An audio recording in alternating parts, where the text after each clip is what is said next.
kurang bergaul dengan orang-orang soleh.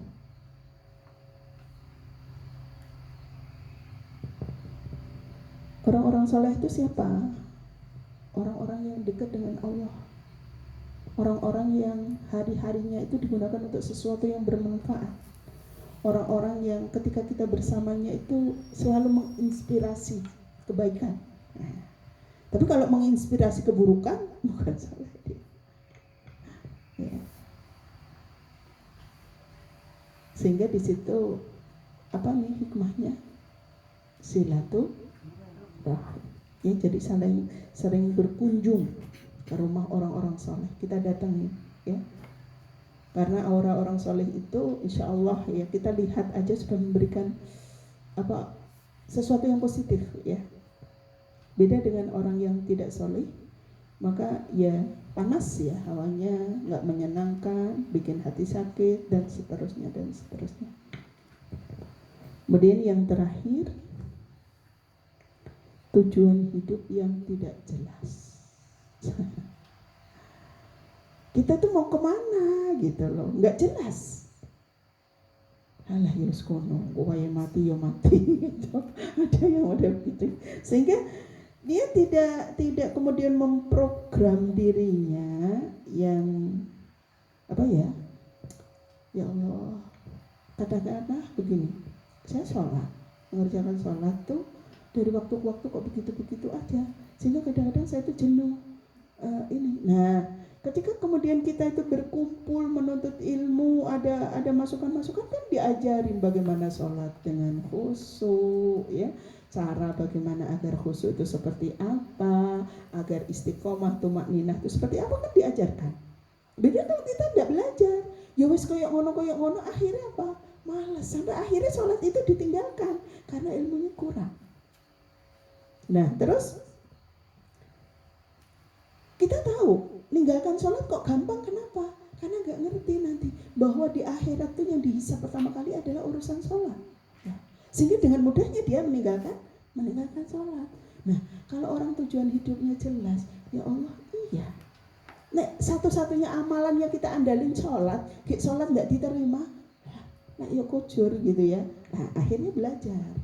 Akhirnya mau cari informasi, bergaul dengan siapa-siapa dan seterusnya sampai akhirnya kemudian gitu ya.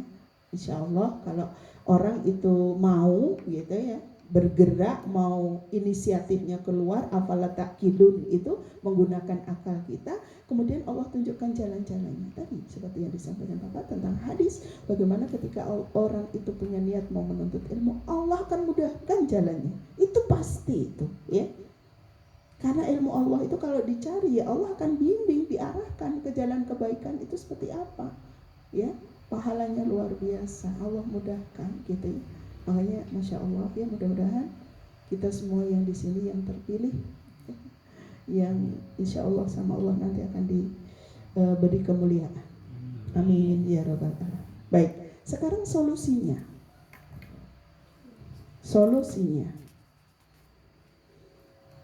Yang pertama, cara bagaimana agar kita tidak lemah tadi, karena kita sudah tahu penyebab-penyebabnya. Terus sekarang ilajnya atau solusinya seperti apa? Memahami bagaimana memperbarui keimanan. Yang pertama, memperbarui keimanan bahwa bagian dari ilmu itu yang akan menguatkan keimanan kita kepada Allah Subhanahu wa taala. Yakin betul tadi ya, ada hadis yang jelas bahwa ketika kita menuntut ilmu, Allah akan mudahkan jalan-jalannya. Nah, itu adalah bagian dari bagaimana sungguhnya memperbarui keimanan itu. Ruhul jadid, ruhul iman ya. Jadi bagaimana kita berusaha untuk, ya Allah, bagaimana ya gitu ya.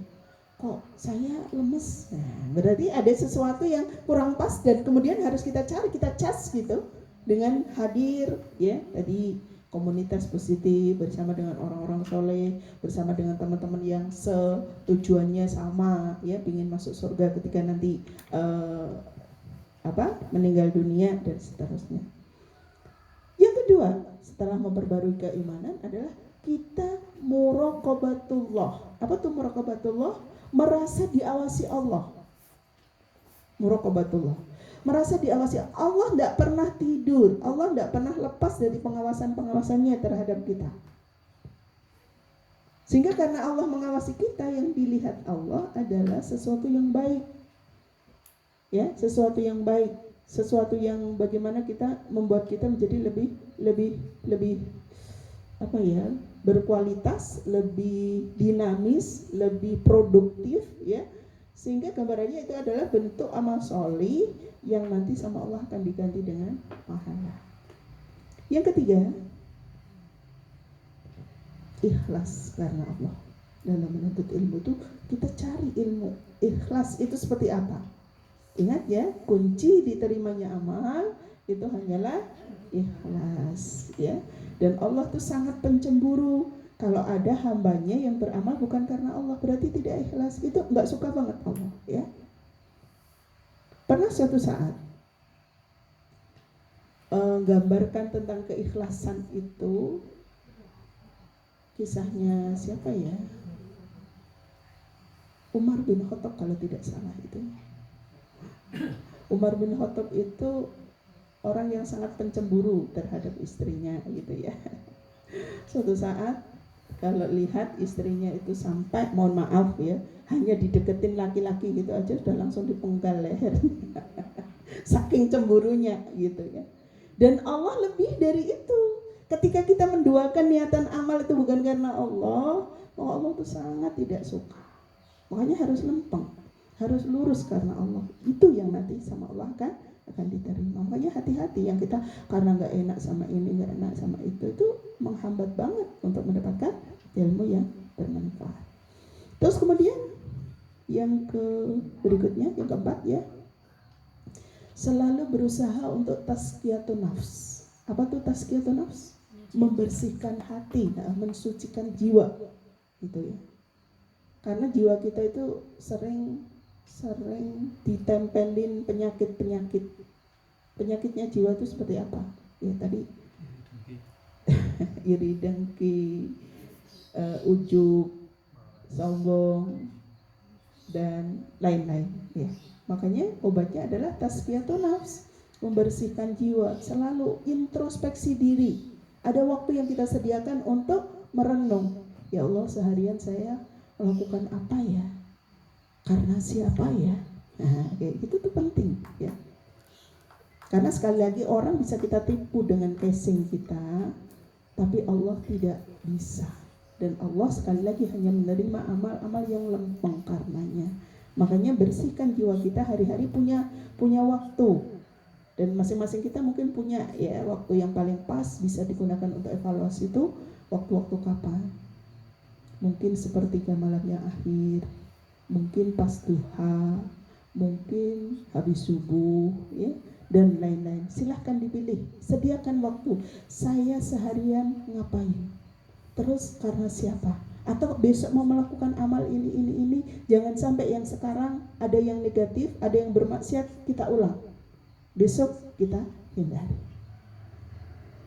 Baik, yang berikutnya, yang nomor 5, yang nomor 6 atau yang nomor 5? Yang nomor 5. Wis terserah nomornya berapa. Mencari teman yang baik, partner, ya. Mencari teman yang baik. Untuk apa? Menguatkan dalam urusan menuntut ilmu kalau saat kita lemah dari sisi iradah dalam kita, ya, semangatnya itu lagi turun, maka cari teman. Aduh, kok aku angel ya, semangatnya kok gini. Cari teman yang semangat, ya. Maka nanti aura teman itu akan membuat kita semangat dalam menuntut ilmu. Jangan malah cari yang suka gembosi, ya. Ketok sing wis tenagane entek diparani. Aduh, wis turu akhirnya, ya. Maaf ya. Jadi udah yang begitu-begitu kita itu butuh ada lonjakan, ya. Harus ada yang membuat kita panas. Jangan malah cari yang adem-adem. Wah, sudah nanti nggak jadi, ya. Terus kemudian yang berikutnya, pengaturan waktu dengan baik. bagian dari bagaimana kita memudahkan untuk menuntut ilmu, menghindari rasa malas itu diatur waktunya. Sehingga ketemu ya Allah, iya ya, bukankah nanti kita semuanya diminta pertanggungjawaban dari waktu yang kita miliki untuk apa? Kalau kita gunakan untuk menuntut ilmu, insya Allah kita selalu dalam keberkahan. Jadi di manage waktunya. Seperti tadi, semua kita itu waktunya 24 jam. Tapi bagaimana Abu Bakar itu sedemikiannya, semua amal soleh bisa dia kerjakan. Karena pengaturan waktu yang luar biasa, efektif. Ya, efektif. Dan kita itu sebenarnya semua bisa, tinggal mau apa enggak. Gitu. Kadang kan kesal titik ngempos dulu, gak apa-apa sih ngempos, tapi jangan lama-lama gitu ya, ngemposnya bentar ini terus. Sehingga ketika, mohon maaf, yang sering mengganggu tuh kan ini tuh Masya Allah, kita tuh duduk sebentar udah ini buka, nanti kalau dibuka udah pengennya lihat satu berita aja, nagih yang lain, belum tadi lama, 5 jam sehari Bu. tuh harus 5 jam, ya Allah. Kayak nanti ditanya terus piye gitu ya, waktumu tuh Masya Allah. Iya, kadang-kadang kita, makanya ini ada trik dari teman itu, kok bisa tilawah sehari 3 juz, 4 juz itu, ini dijauhin. Kalau digetar aja di sampingnya mesti dibuka kok ya. Pas ngaji getar, waduh apa ya? Nah, saya penasaran. Tapi kalau udah jauh kan nggak mungkin beranjak, udah biarin aja udah di sana, nggak ditempel gitu. Ini memang Masya Allah ya. Memang ala ngaji di bawah Bu. Kalau ngajinya untuk dibuka, untuk yang bermanfaat nggak apa-apa. Tapi kalau terus waktu kita habis ke situ, bahkan pas ngaji juga buka-buka itu dalam rangka, mohon maaf ya, konsentrasi bukan ke ngajinya, ya ini eman ya, eman. Kita akan kekurangan fadilah yang sangat luar biasa. Ya. Baik, berikutnya. Yang ke terserah. Banyak zikrul maut. Nah, ini pemutus kesenangan dunia yang akhirnya membuat kita semangat menuntut ilmu itu adalah banyak zikrul maut.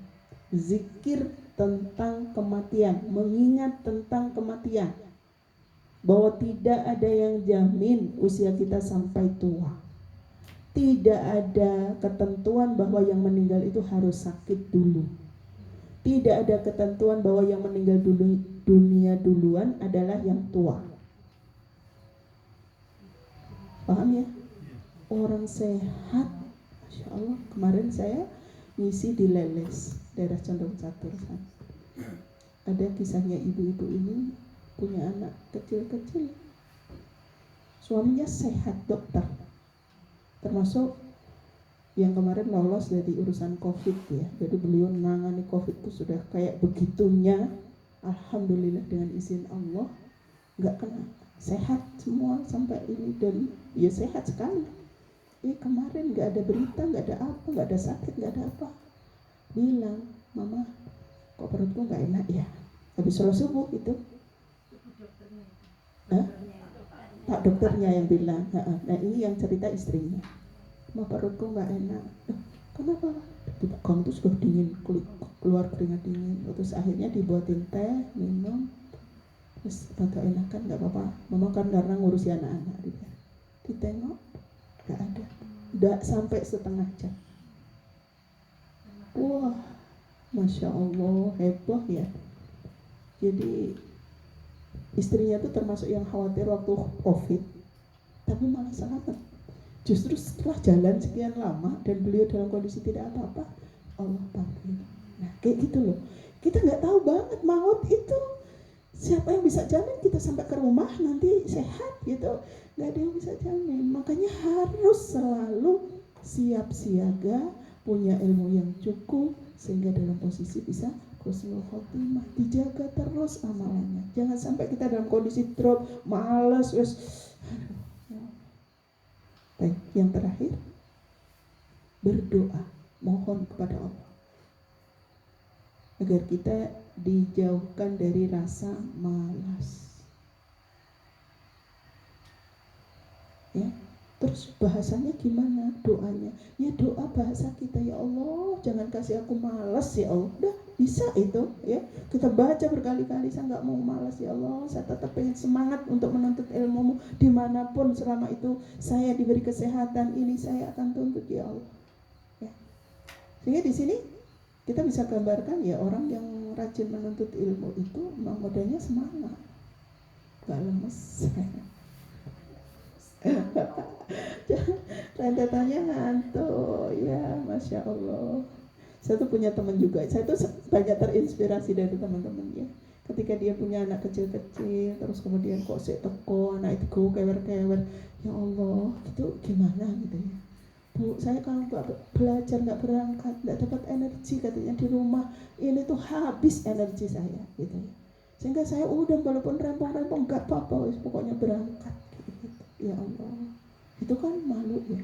Padahal hujan-hujan juga anaknya itu dikasih jas hujan kecil-kecil lucu-lucu gitu. Ya Allah, mikirin kan ribet kita sudah. Ya Allah, kayak ngurung lah konsentrasi di tapi Masya Allah ya, karena semangat ibunya luar biasa dan mengkondisikannya tadi, selain yang tadi beda lagi gitu ya.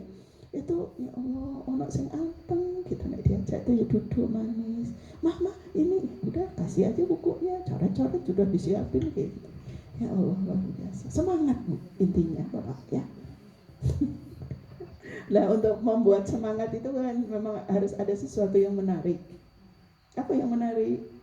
Ya nggak tahu, masing-masing kita kan punya ya. Dan mohon maaf mungkin kalau saya tidak terlalu menarik dalam memberikannya. Sehingga nggak dirindukan, kadang-kadang bikin orang ini, mohon maaf, kemampuan saya seperti ini, tapi insya Allah sudah berusaha untuk memberikan yang terbaik ya. Alhamdulillah ya, mudah-mudahan ada yang menarik dan satu bermanfaat sehingga kita bisa mengamalkannya, karena kita kan Masya Allah ya, tuh apa sih yang mau dibawa nanti gitu ya di hadapan Allah Subhanahu Wa Taala kalau tidak sesuatu yang kita bisa nikah ya. Sampai di sini barangkali ada yang perlu ditanyakan, silahkan kalau ada lagi. Jadi silahkan.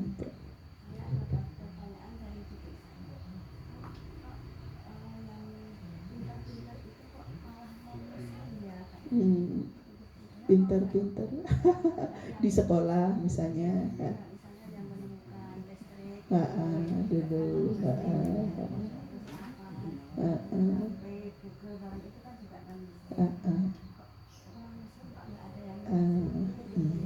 mohon maaf ya, ini butuh ada yang diluruskan. Dunia ini dikuasai siapa? Muslim itu sebenarnya punya kecerdasan, punya kepiawaian luar biasa tuh banyak sekali, tapi tidak diekspos karena nggak mau Muslim yang muncul. Ibu jangan terkecoh gitu ya. Sejarah-sejarah itu Masya Allah ya.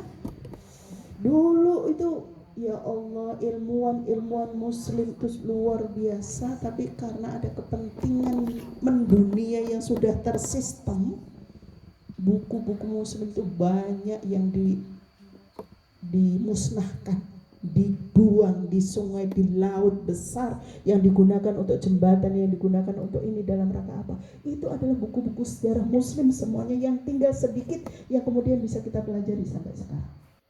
Terus bagaimana ini? Sekarang kalau yang ditunjukkan itu rekayasa mereka. Sebenarnya orang Muslim itu banyak sekali ya. Penemu listrik, penemu ini itu Muslim banyak ya, tapi ditenggelamkan oleh mereka.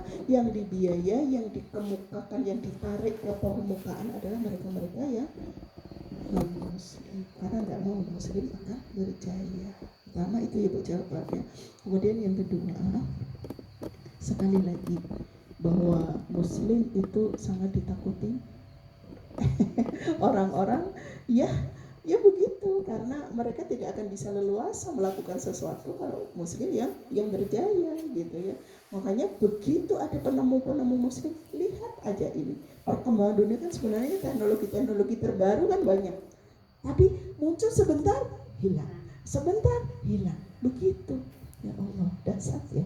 Nah intinya Siapa yang menguasai, maka dia akan membuat sejarah itu sesuai dengan kepentingan. Makanya diharapkan kita bisa menguasai anak-anak itu, kita doktrin untuk ke sana. Semangat kamu tuh belajar, biar ini loh, gitu. Ya, insya Allah enggak banyak mereka non muslim itu, hanya yang kesempatan bisa diekspos itu adalah yang begitu, karena non muslim yang sedang menguasai. Dan kita perlu tahu loh ya, bahwa sejarawan itu muslim jauh lebih besar, lebih banyak, termasuk yang mengubah sejarah kita di Indonesia ini gitu ya. Sebenarnya peran ulama, peran ini sangat luar biasa. Nggak ada orang-orang muslim, ya Allah alam ya, tapi sejarah itu sebenarnya yang harus ditulis adalah peran orang muslim itu luar biasa, tapi tidak ditulis, tidak diekspos. Yang diekspos adalah itu. Ada lagi? Nah, gitu Pak. Melihat fenomena perkembangan sebetulnya cenderungan kan menuntut ilmu itu fokus. Tapi kenapa seperti IAIN jadi UIN? Terus itu kan perubahan-perubahan yang sebetulnya sudah menjuruskan ke ilmu agama, tapi dikembangkan yang mungkin lebih luas. Itu gimana Bu? Itu bagian dari yang kemarin kita cermati ya sebenarnya. Apa dan bagaimana, kenapa. Lagi-lagi kembali, siapa yang menguasai gitu ya. Ada Islamofobia, jadi di benak mereka itu pingin Islam itu tidak terlalu kayak gitu loh. Sehingga kalau ada universitas, kalau ada lembaga pendidikan agama yang kelihatan agamanya itu sudah mulai mau ini, itu piye direkadaya, aduh, sampai kemudian iki mau wis